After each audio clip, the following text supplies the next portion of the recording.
Adobe का after effects हम लोग ओपन कर रहे हैं, है ना, स्टार्ट कर रहे हैं आज से।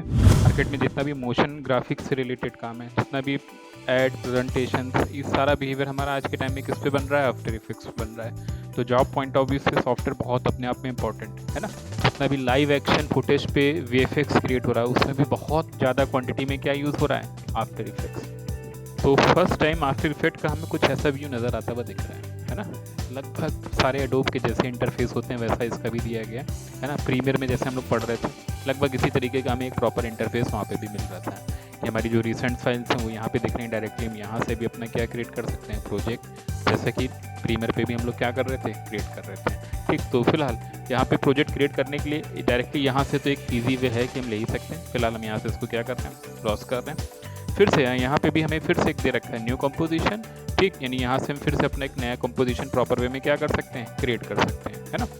तो जितने भी आप एडिटिंग या कंपोजिटिंग सॉफ्टवेयर पढ़ेंगे तो उसमें आपको स्टार्टिंग लेवल पे ही पहले क्या बनाना होगा, एक प्रोजेक्ट बनाना होगा।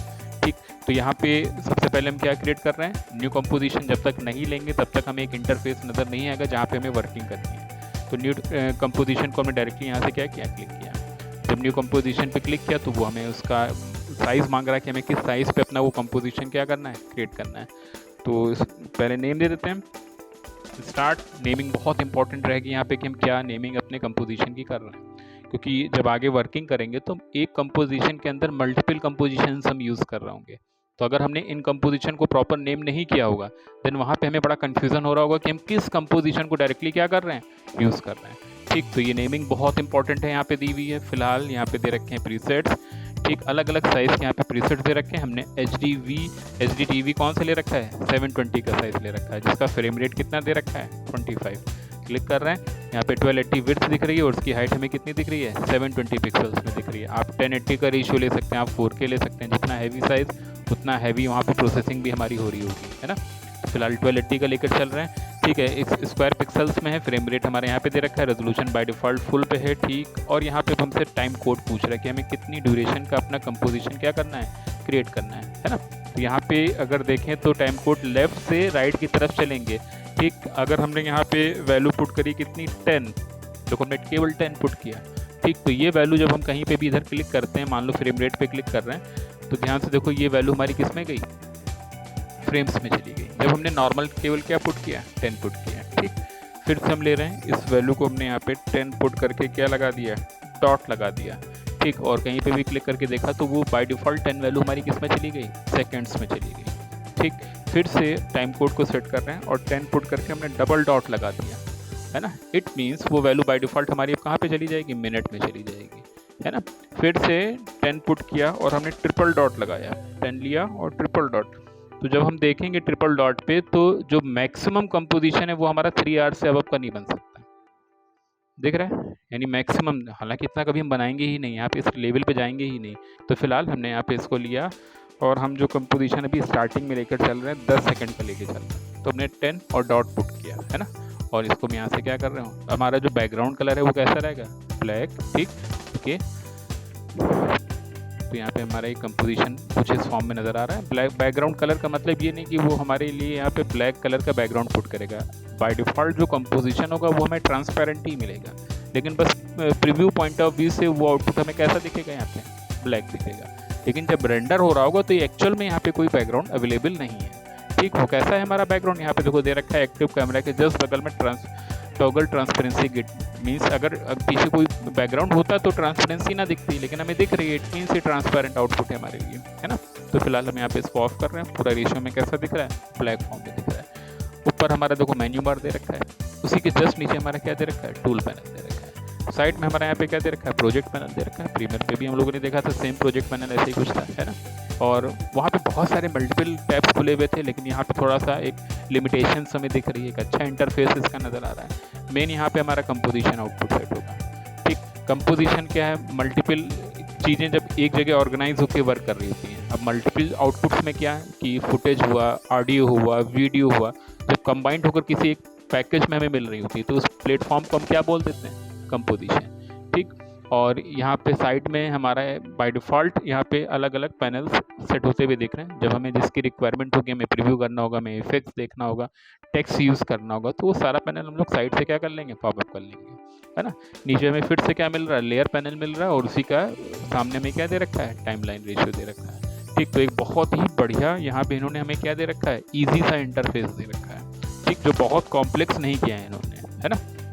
तो हमने कंपोजिशन ले रखा है, जो भी ऑडियो वीडियो फुटेज हमें यूज़ करना होगा वो हम डायरेक्टली हमेशा कहाँ से लेंगे, प्रोजेक्ट पैनल से लेंगे। डबल क्लिक करेंगे, ठीक, और बाहर से कोई भी अपना इंटरफेस हम यहाँ से क्या कर पाएंगे, यूज़ कर पाएंगे, जहाँ से भी हमें कुछ भी रेशियो यहाँ पे चाहिए होगा, है ना। तो एक बाहर से एक आउटपुट ले लेते हैं, चलो हम लोग की में। अब यहाँ पे फोटोशॉप फाइल पूरी हमारी ओपन होगी, सपोर्ट करेगी। इलस्ट्रेटर फाइल यानी एडोब की कोई भी फाइल होगी वो पूरी तरीके से यहाँ पे इस सॉफ्टवेयर को क्या कर रही होगी, सपोर्ट कर रही होगी। आगे यूज़ करके दिखाएंगे, है ना। फिलहाल कोई एक जेपीजी ओपन करते हैं, है ना। ऑलरेडी हमने कंपोजिशन एक साइज़ का ले रखा है। हमने अपनी ये मान लो यहाँ पे क्या लिए, पीएनजी फॉर्म की इमेज ली और इसको हमने डायरेक्टली ड्रैग करके अपने टाइमलाइन पे लिया। जब हमने टाइमलाइन पे लिया तो अपने आप यहाँ पे देखो लेयर पैनल पे जब हमने ड्रैग किया तो अपने आप उसकी टाइमलाइन हमें मिलती हुई दिख रही है। ठीक, और एक बड़ा सिंपल सी इमेज फॉर्म हमें यहाँ पे क्या हो रही है, शो हो रही है। ठीक, बाय डिफ़ॉल्ट जो टूल हमारे पास है वो कौन सा टूल है हमारे पास, सिलेक्शन टूल है। ठीक, तो जब किसी भी लेयर को लेंगे, वीडियो होगा, ऑडियो होगा, इमेज होगी, कोई भी फाइल अगर होगी, ठीक है, तो उसके यहाँ पे लेयर में हमें उसकी क्या मिल रही होंगी, प्रॉपर्टीज़ मिल रही होंगी। जो प्रॉपर्टीज़ हैं वो सब पे क्या रहेंगी, सेम रहेंगी। ठीक, कौन सी प्रॉपर्टीज़ सब पे सेम रहेंगी वो जरा देखने के लिए यहाँ पे हम किस पे क्लिक कर रहे हैं, एरो पे। ठीक, और इस एरो पे जब हम क्लिक कर रहे हैं तो हमें यहाँ पे एक उसकी बेसिक प्रॉपर्टी मिल रही, कौन सी, ट्रांसफॉर्म। ठीक, हमने कहा ये सब पे सेम रहना, चाहे हम वीडियो ले लें, ऑडियो ले लें, फुटेज ले लें, जेपीजी ले लें, पीएनजी ले लें, कुछ भी ले लें, उन सब पे हमें ट्रांसफॉर्म वैल्यू मिलनी है ना। और ट्रांसफॉर्म में हमें टोटल 5 वैल्यूज़ हर किसी पे मिलती हुई नजर आएंगी जब हमने ऑन किया। एक उसका दे रखा है anchor point, position, scale, rotation और ओपेसिटी। अब प्रीमियर पे ये चीज़ थोड़ी सी कॉम्प्लेक्स दिखती थी, थोड़ा सा बहुत हैवी फॉर्म में दिखती थी, बहुत सिस्टमेटिक वे में यहाँ पे इन्होंने देखो हमें प्रेजेंट किया है। ठीक, और यहाँ पे अगर हम पोजीशन मूव कराना चाहते हैं, देखो यहाँ से हम इसकी पोजीशन चेंज कर रहे हैं, ये एक्स में दे रखा है, ये वाई में दे रखा है, यहाँ पे इसका स्केल अमाउंट दे रखा है, ओवरऑल हम इसको स्केल कर सकते हैं, रोटेशन दे रखा है, ओवरऑल हम इसके एंगल को ईजी वे में क्या कर सकते हैं, चेंज कर सकते हैं। और इसकी यहाँ पे क्या दे रखी है, ओपेसिटी लेवल, है ना। एंकर पॉइंट दे रखा है, मीन्स उसका सेंटर पॉइंट बाय डिफ़ॉल्ट तो यहीं पे दिख रहा है। तो जब हम एंकर पॉइंट चेंज करेंगे तो देखो सेंटर वहीं पे दिख रहा है, लेकिन वो एक तरीके से उसने पाइवट की पोजीशन एक तरीके से क्या कर दी, उसकी चेंज कर दी। तो जब रोटेट कराएंगे तो वो पर्टिकुलर उस पॉइंट से हमें रोटेट होता हुआ दिख रहा होगा, आ रहा है। तो यहाँ पे सारा वैल्यू हमने फिर से क्या किया है, रीसेट किया, ताकि बाय डिफ़ॉल्ट हमें वैल्यूज़ मिले। तो पोजीशन, स्केल, रोटेशन, ओपेसिटी और एंकर, ये 5 बेसिक ट्रांसफॉर्म वैल्यूज़ हमें यहाँ पे हर लेयर पे मिलने वाली है ना। मान लो हमने यहाँ पे इसको बंद किया, ठीक, इनके शॉर्टकट्स बड़े इंपॉर्टेंट होंगे क्योंकि ये बहुत यूज़ में होंगे, है ना। तो हमें केवल पोजीशन पे वर्क करना है, तो हम क्या प्रेस करेंगे, पी प्रेस करेंगे। तो यहाँ पे हमें जो पैनल मिल रहा है वो किसका मिल रहा है, केवल पोजीशन का। 5 वैल्यूज़ हमारे लिए ओपन होकर नहीं आ रही हैं, जिससे हम बहुत आराम से इस वैल्यू को एनिमेट करा पाएंगे, है ना। फिर हमें रोटेशन चाहिए तो हम आर पुट करेंगे, स्केल के लिए हम एस पुट करेंगे, एंकर पॉइंट के लिए हम ए पुट करेंगे, आ रहा है, ठीक। और ओपेसिटी के लिए हम क्या पुट करेंगे, ट्रांसपेरेंसी का टी पुट करेंगे, ठीक, ओ नहीं पुट करेंगे, ध्यान रखना, है ना। तो यहाँ पे पोजीशन के लिए पी, रोटेशन के लिए आर, स्केल के लिए एस, ओपेसिटी के लिए टी, एंकर पॉइंट के लिए ए पुट करेंगे, है ना। तो हमने यहाँ पे पोजीशन ले लिया मान लो, ठीक। अब पोजीशन के साथ हमें उसकी स्केल वैल्यू को भी क्या करना है, चेंज करना है, ठीक। तो हम शिफ्ट के साथ क्या पुट करेंगे, एस पुट करेंगे। तो इससे क्या होगा कि पोजीशन भी ऑन रहेगा और स्केल भी हमने क्या कर दिया, उसका ऑन कर दिया। तो बहुत इजी वे में हम यहाँ पे इन वैल्यूज़ को ऐसे मैनिपुलेट कर पाएंगे, है ना। एक शॉर्टकट अभी और है, उसको भी हाइड रख रहे हैं, है ना। स्केल वैल्यू से सबसे पहले हमने इसको यहाँ से क्या किया, स्केल किया, जो साइज़ हमें चाहिए था, पोजीशन को उठा के हमने यहाँ पे इसकी सेट किया, स्केल हमने और इसका यहाँ से क्या किया, कम किया, ठीक है। पोजीशन के लिए पी प्रेस किया ताकि वो वैल्यू हमारे लिए यहाँ पे ऑन हो जाए। की दे दिया हमने बिल्कुल स्टार्टिंग फ्रेम पे, तो टाइम कोड यहाँ पे दिखा रहा है 0 पे, यहाँ पे हमने एक सिंगल की दिया, 1 सेकंड की ड्यूरेशन रख रहे हैं, ठीक है। तो 1 सेकंड की ड्यूरेशन हमारी कहाँ पे आ रही है, लगभग यहाँ पे आ रही है, दिख रहा है। तो यहाँ पे टाइम कोड हमें कितना दिखा रहा है, 1 सेकंड की ड्यूरेशन दिखा रहा है। और ये वैल्यू हमने यहाँ से ड्रैग करके सिंपली शिफ्ट के साथ यहाँ पे रख दी। शिफ्ट के साथ प्रेस करने से फ़ायदा क्या हुआ कि बिल्कुल स्ट्रेट वैल्यू वहाँ पे क्या हुई है, चेंज हुई है ना। और अगर ध्यान से देखें तो हमारा मोशन यहाँ पे कुछ इस फॉर्म में आता हुआ दिख रहा है। तो कीज़ देना बड़ा ईजी है, इस टाइप जैसे कीज़ हम लोग एडोब के सारे सॉफ्टवेयर्स में दे रहे हैं, है ना। सिंपली बस वैल्यू चेंज करिए और बहुत आराम से हम उसमें एनिमेशन देख पा रहे हैं। प्रीव्यू चेक करने के लिए यहाँ पे प्रीव्यू ऑप्शन दे रखा है, प्ले करके देखेंगे तो कुछ इस टाइप से हमें इस पर क्या दिख रहा है, मोशन। लेकिन इसमें एक प्रॉब्लम, जब हम प्ले करेंगे ना तो पूरा 10 सेकेंड की क्लिप को बार बार क्या कर देगा, प्ले कर देगा, है ना।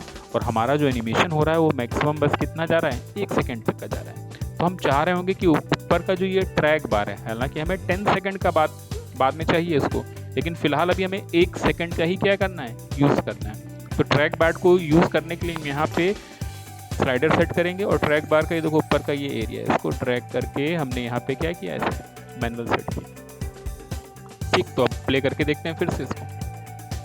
ठीक है, तो जो प्ले हो रहा है वो सिंगल देखो उसी ड्यूरेशन के ही अंदर हमारा क्या हो रहा है, प्ले हो रहा है।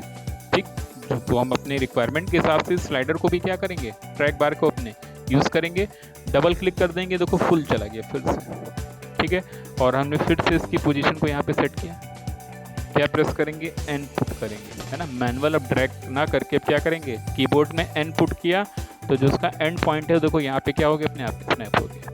तो इस मेथड को बहुत ज़्यादा यूज़ करेंगे, जब हमें फुल फिर से फुल करना होगा हम डबल क्लिक कर देंगे।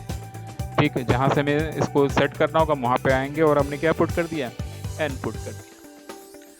क्लियर है ये। ठीक, एक सिंपल हमने अपनी पोजीशन को क्या कराया, यहाँ से एनिमेट कराया। कंट्रोल डी प्रेस किया हमने यहाँ पे कंट्रोल डी प्रेस करके इस ओवरऑल लेयर की पूरी क्या निकाल दी, कॉपी निकाल दी। अब एक ही पोजीशन पे दो हमारी ट्रेन्स हैं यहाँ पे, है ना, बुलेट ट्रेन्स हमें दिख रही हैं।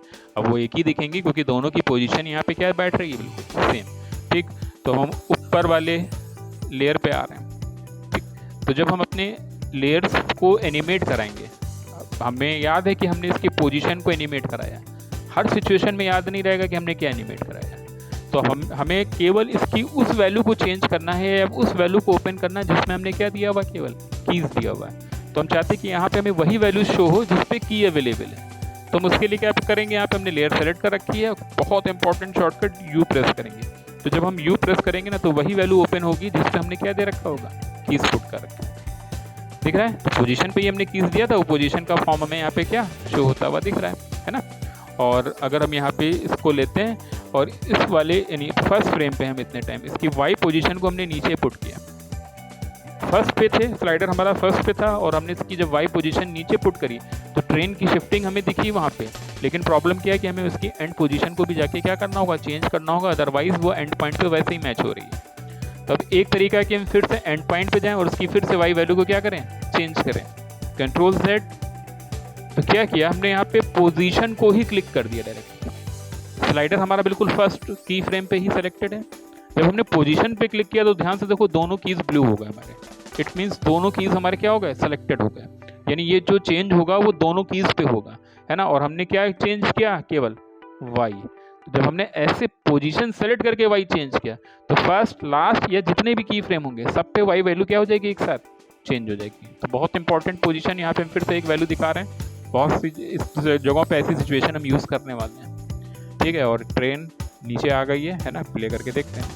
अभी जो मोशन क्रिएट हो रहा है वो लीनियर है, कांस्टेंट है। जो स्टार्टिंग में स्पीड है वही मिड में स्पीड है, वही हमारी एंड में स्पीड है। जब हम एक मोशन ग्राफिक्स ऐड बनाएंगे तो ये स्पीड में जितना अच्छा वेरिएशन करेंगे उतना इफेक्टिव ऐड हमारा दिखेगा, है ना। तो अब ये मोशन में वेरिएशन करने के लिए कीज़ पे आते हैं। पहला कीज़ हमने सेलेक्ट किया, राइट क्लिक किया, की फ्रेम असिस्टेंट एक वैल्यू मिलेगी हमें यहाँ पे, और यहाँ पे हमें एक 3 वैल्यूज़ मिल रही हैं, ईजी इज़ इन और ईजी इज़ आउट। ठीक, तो ईजी इज़ इन और आउट में बड़ा कन्फ्यूजन रहता है कि हम इसको कहाँ पे यूज़ करें, फर्स्ट की फ्रेम पे यूज़ करें कि लास्ट की फ्रेम पे। तो पहले जरा हम बस डायरेक्टली यूज़ करके दिखाते हैं। हमने फर्स्ट की फ्रेम सेलेक्ट कर रखा है और हम इस पर क्या लगा रहे हैं, ईजी इज़ इन लगा रहे हैं। ठीक, लगाते हैं भाई यहाँ पे। तो जैसे हमने पुट किया यहाँ पे कटिंग दिखी, कीज़ पे कटिंग दिखी। ठीक, एक्चुअल में ये एंड की फ्रेम पे लगना था लेकिन हमने इसको फर्स्ट की फ्रेम पे लगा दिया। हमने कहा कि इन वैल्यूज़ में कन्फ्यूज़न होता है। ठीक, तो अगर हमने स्टार्टिंग में लगाया तो ध्यान से देखो उसके मोशन में कोई फ़र्क नहीं है, जैसा पहले था वैसा अभी भी, जबकि हमने ईजी इज़ इन लगा दिया इसमें, है ना। यानी ईजी इज़ इन हमेशा कहाँ पे लगेगा, लास्ट की फ्रेम पे लगेगा। फर्स्ट पे लगा देंगे तो कोई कुछ बिहेवियर उसके चेंज होता हुआ दिखेगा ही नहीं। कंट्रोल Z वैसे ही फिर से कर दिया, लेकिन हमने कहा कि इसको अगर हम लास्ट पे लगाएं तो राइट क्लिक कर रहे हैं, फिर से की फ्रेम असिस्टेंट में जा रहे हैं और क्या यूज़ कर रहे हैं, इन यूज़ कर रहे हैं। जैसे इन यूज़ किया देखो यहाँ पे की फ्रेम्स यानी इन डॉट्स में की पोजीशंस में हमें वेरिएशन दिखा। अब ध्यान से देखना भाई क्या होगा। तो यहाँ पे जो बुलेट ट्रेन हमारी वो अपनी स्पीड को गेन करके लास्ट में फिर से क्या हुई, तो डेस्टिनेशन सबका पहुंचने का एक ही रहेगा। लेकिन हमने जब यहाँ पे इजी ईज इन किया तो यहाँ पे स्टार्टिंग हमें उसकी ऐसा लगा कि फास्ट हुई है पहले कंपैरिजन टू पहले वाली बुलेट ट्रेन के, लेकिन एंड फिर से जाके वो कैसा हो गया है, स्लो हो गया, इन हो गया। ठीक है ना, तो यहाँ पे इजी ईज इनका यूज़ समझ में आ रहा है। ठीक, थर्ड नंबर की यानी फर्स्ट नंबर वाली बुलेट ट्रेन को हमने फिर से सेलेक्ट किया, कंट्रोल डी प्रेस किया, कॉपी निकाल दी इसकी हमने, और हमने यहाँ पे यू प्रेस किया, पोजीशन का सिलेक्शन लिया और इसकी वाई पोजीशन हमने यहाँ पे क्या कर दी, बिल्कुल नीचे कर दी, आ गया। ठीक, फिर से हम कहाँ पे जा रहे हैं, दोनों कीज़ को सेलेक्ट करके किया तो एक साथ पोजीशन चेंज हो गई है ना। और इस बार हम कहाँ पे आ रहे हैं, इसके फर्स्ट की फ्रेम पे आ रहे हैं, राइट क्लिक कर रहे हैं, की फ्रेम असिस्टेंट पे जा रहे हैं और इस बार हमने इस पे क्या लगाया, आउट लगाया। आउट हमेशा स्टार्टिंग पॉइंट पे ही लगेगा, ध्यान रखना। कर देते हैं, प्ले करके देखते हैं। तो स्टार्टिंग स्लो हुई लेकिन एंड फास्ट हुई, और ध्यान से देखो डेस्टिनेशन पहुंचने की सबकी एक ही टाइम है, सारी बुलेट ट्रेन एक ही टाइम पे पहुंच रही है, लेकिन उनके स्पीड में हमें वेरिएशन दिख रहा है। तो कहाँ पे किस सिचुएशन में हमें स्टार्टिंग स्लो करनी है, कहाँ पे किस सिचुएशन में हमें स्पीड एंड की स्लो करनी है, वहाँ पे ईज इन और ईज आउट का हमें सही तरीके से यूज़ करना होगा। पहले तो कन्फ्यूज़न दूर होना चाहिए कि ईज इन हमेशा लास्ट की फ्रेम पे लगता है और ईज आउट हमेशा फर्स्ट की फ्रेम पे लगता है। अगर ईज आउट को भी हम लास्ट पे लगा देंगे तो कोई फ़र्क नहीं पड़ेगा, वो मोशन एज इट इज़ वैसे ही हो रहा होगा, है ना। तो यहाँ पे ईज इन ईज आउट का यूज़ समझ में आ रहा है कैसे करना है। ठीक, फिर से हमने फर्स्ट नंबर की ट्रेन लिया, कंट्रोल डी प्रेस किया, यानी एक और एक्स्ट्रा कॉपी निकाल दी उसकी, यू पुट किया हमने यहाँ पे, और हमने इसकी पोजीशन को सेलेक्ट करके ओवरऑल इसकी वाई पोजीशन हमने फिर से क्या कर दी, नीचे की तरफ शिफ्ट कर दी। ठीक, इस बार दोनों कीज हम चाह रहे थे कि स्टार्टिंग भी स्लो हो और एंड भी स्लो हो, जो गेन हो स्पीड का वो मिड पोर्शन पे करे। बहुत सी सिचुएशंस में हमें ऐसा चाहिए होगा, तो हम उस सिचुएशन के लिए राइट क्लिक करके क्या यूज़ करेंगे, इजी ईज, और यहाँ पे शॉर्टकट उसका बड़ा इंपॉर्टेंट है क्या हमारे लिए, F9। ये अधिकतर सिचुएशन में यूज़ करेंगे, 100 में से 90 टाइम्स इजी ईज लगा रहे होंगे। ठीक, तो यहाँ पे क्या दे रखा है इसका शॉर्टकट, F9 दिया, तो दोनों तरफ से देखो कीज फ्रेम में हमें क्या दिख रही है, कटिंग दिख रही है ना। प्ले करके देखेंगे, slow start slow and, last वाली ट्रेन को अगर देखें,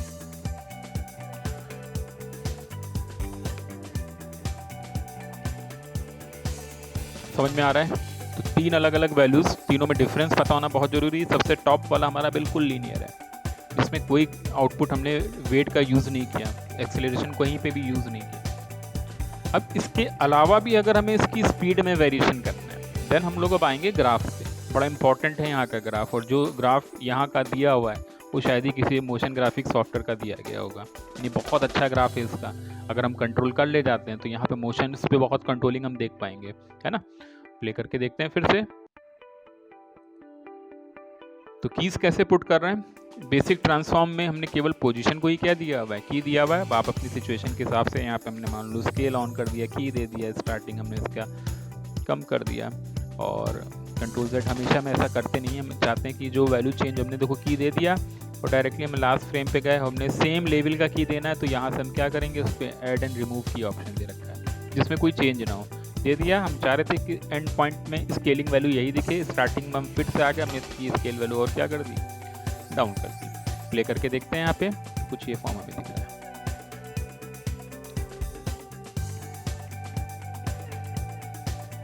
ऐसे ही रोटेशन भी हम ऑन कर सकते हैं, और की दिया हमने यहाँ पे, पहले फर्स्ट की फ्रेम पे दे दिया, सेम लेवल का की हमने लास्ट की फ्रेम पे दे दिया, स्टार्टिंग पर हम आ गए, और हमने इसमें यहाँ पे क्या यूज़ कर दिया, मान लो रोटेशन, जैसा भी देना चाहें। अभी एक बस एग्जांपल हम दिखा रहे हैं कि हम कैसे यूज़ कर रहे हैं अलग अलग वैल्यूज़।